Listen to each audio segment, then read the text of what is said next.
So recently we've actually been discussing about a verse in 1 John 18 that talks about there is no fear in love, but perfect love drives out fear, because fear has to do with punishment, it has to do with torment.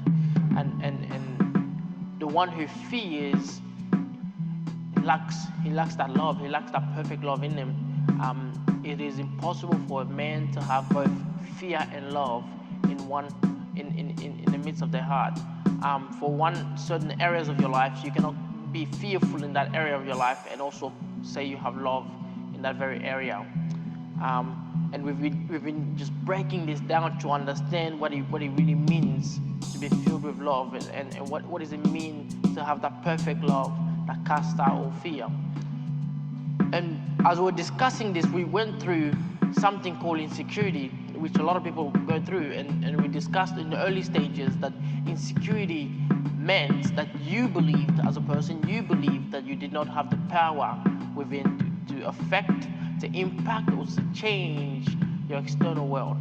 And this made you a subject of the playground of life. It made you lose control of your mind, because you are no longer acting with full security. You're not insecure. You're reacting to everything people around you do. You're reacting to your job. You're reacting to your managers. You're reacting to the weather. You're reacting to what people say, how people think of you. And so your whole life is just a compilation of reaction. So in that sense, you actually haven't lived anything, because everything you do is a result of somebody else impacting or affecting your actions. And we don't want to be there.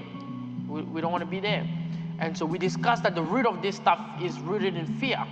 And fear is nothing negative like we think so. It is actually an alarm system for your mind, telling you and letting you know that there is a thought in your mind that's not supposed to be there. There is a thought from the external. And as an example, I use one of Newton's law, if you know the laws of physics, and it talks about an object at rest will remain at rest unless acted upon by an external force. It's the same thing with your mind. Your mind was designed to be at rest at all time. It was designed to always be at rest.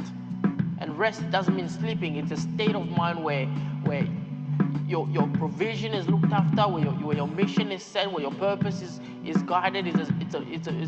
Your position in society is all set. And what happens is that when you reach that state, you worry about nothing. You're just filled with love.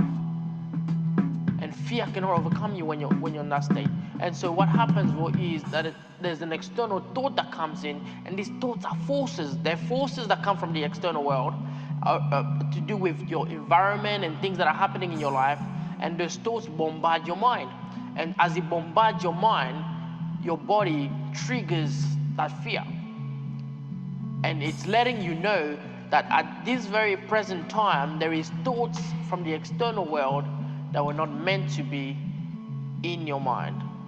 And you start battling. That's the battle of the mind there. You start battling between those thoughts. And the battle really, you're battling with love against fear. And now we discussed about perfect love being a state which removes all fear. Now, how do we get to this stage of perfect love? If anyone remembers, I'm going to ask a couple questions. If anybody remembers what we discussed about this state of perfect love, if you want to say something about perfect love, what do you remember there? Remember every situation is how you act and react to it, whether it's faith or fear, and it's to practice those situations to act in faith when it comes to when it happens, and it would not, the situation will keep appearing, history repeats itself until you pass and you get it right. Yeah. That's what I remember. You also mentioned last week how in order to have perfect love, you have to be put through trials and problems. perfect love is a journey. Mm-hmm. It's a journey that one must go through. Anyone else remembers anything from what we discussed the week before? Perfect love lacks nothing. And yeah, you start to, when you live in that, no one owes you anything in this world except you're just there to love, and that's it. Perfect love is like a journey, like you said. It's what God calls mature. So perfect love's like a grown up, like an adult in God's eyes.